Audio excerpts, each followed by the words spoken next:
When John was born, it was a difficult birth, and during our time in hospital, we were taken into a separate room to be told that he would be moderately to severely disabled and require support for the rest of his life. I come to Gateshead about 18 years ago, and it felt like a move forward. Unfortunately, my partner at the time didn't pay the mortgage like he said he would, and in the end, I lost my family home. I tried to go back to work, but I had to reduce my hours. This left us struggling financially as well as emotionally. One of my daughters had mental health problems. She had a daughter taken up by social services. Social services told me if I didn't take her, she'd end up in a home. I took her in. I continued to work for a while, but it was getting harder and harder trying to balance my home life with my work life.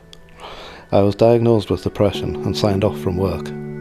Getting that diagnosis hit me pretty hard. I didn't understand depression and thought it was an excuse people used to get out of work. About this time, my other daughters were suffering from domestic violence and ran away to Swansea. So now I was looking after 4 of my grandchildren. I tried to increase my hours at work again to try and provide more for my family, but I was still struggling with depression, so this didn't work out. It was difficult looking after a baby and my other grandchildren. One social worker left, another one lost the paperwork. It was a mess. I was eventually laid off from my job, and this put me into the benefit system. I couldn't have my grandkids in the damp house. I had to fight hard for a council house. It took a while, and I had to speak to my local MP before I was finally rehoused.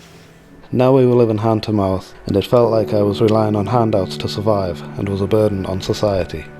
I remember at Christmas, I had no money for my other grandkids.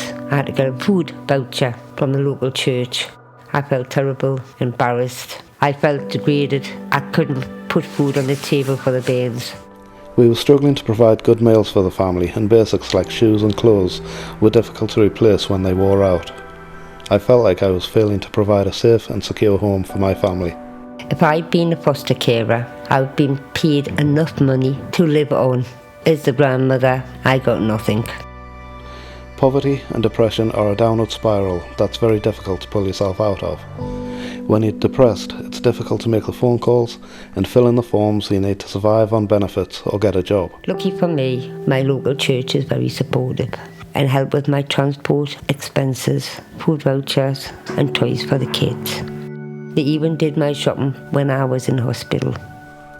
Things that could have helped would have been better information sharing between departments so that we didn't have to be re-traumatised by repeatedly telling the same story to everyone we see. I think social services, they need to listen to parents more, especially help grandparents who need to look after their grandkids.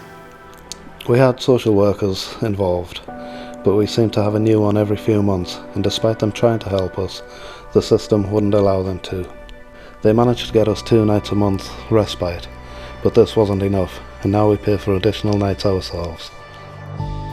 People with mental health problems need more support in the community and a place to talk to people. The housing department need a better understanding of people's needs.